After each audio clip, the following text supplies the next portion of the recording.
How to recover your Twitter account without username or password. Hey everyone, welcome back to the channel. In this video I'm going to guide you on how you can recover your Twitter without your username and password, so make sure to watch the video till the end.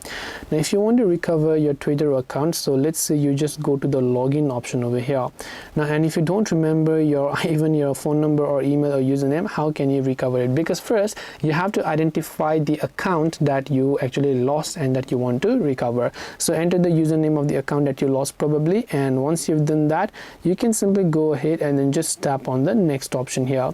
Then after you just go ahead and then tap on the next option, it will show up a couple of other options here as to what are the ways you can remove them.